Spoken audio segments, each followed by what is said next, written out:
Most owners think their dog spends the day waiting, lying by the door, watching the clock in whatever way dogs watch clocks, holding a quiet vigil until the key turns in the lock. Patient. Still, a little sad maybe, but basically fine. That picture is partly right and mostly incomplete. Because what actually happens inside your dog in the minutes after you leave, what her nervous system does, what her brain is processing, what she is working through in the hours between your departure and your return, is more layered than waiting. And understanding it changes not just how you think about leaving, but how you come home. You know, the ritual. You pick up your keys and something in the room shifts. She was asleep 30 seconds ago, and now she is standing, watching you move, reading every signal your body is sending. You say the words you always say. You close the door. And the last thing you see, if there is a window, is her face. You've wondered what happens after that. By the end of this, you'll know, specifically, honestly, and in a way that will make the coming home mean something different than it did before. The first thing to understand is that your dog does not experience your absence the way you imagine your absence. She does not sit at the door for 8 hours. She does not replay memories of you. She does not, in the way humans mean the word, miss you in the narrative sense, constructing a mental story about your absence, imagining where you are, counting the hours. Her experience of time is not linear the way yours is. It is not a corridor she walks down until you return. What she has instead is something more immediate, and in some ways more acute than missing. She has the reading of a world that is suddenly different, quieter, less organized, missing its primary variable. And her nervous system, which has been calibrated around your presence, has to find a new equilibrium without you in it. In the first minutes after the door closes, her nervous system is in an active state. Not panic. Not necessarily, not in most dogs, but assessment. The same alert and read mode that engages whenever her environment changes significantly. She will move through the space. Not randomly, purposefully. She will go to the places that carry your scent most strongly. Your side of the bed, the chair you sit in most.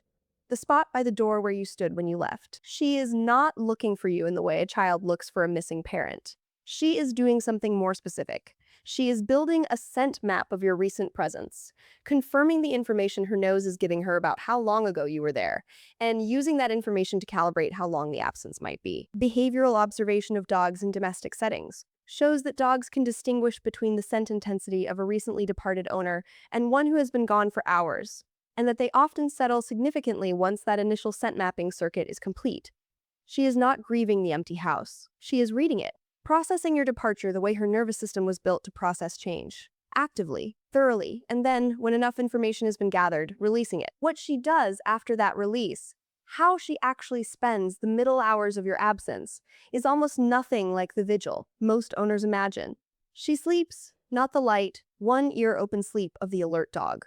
Real sleep. The sprawled, deeply settled, barely stirring sleep of an animal whose nervous system has completed its assessment and found nothing requiring action. The middle hours of your dog's day, in a home where she feels safe, are not hours of longing. They are hours of rest, uncomplicated, unperformed, genuine rest. The kind she sometimes cannot achieve as fully when you are home. And the environment is active and her attunement to you keeps one part of her nervous system quietly online. Your absence, in a home where she trusts, is not only loss, it is also a particular kind of quiet, a stillness that her body uses. And this is the part that changes how the homecoming reads. Something shifts before you arrive, not when your key hits the lock before.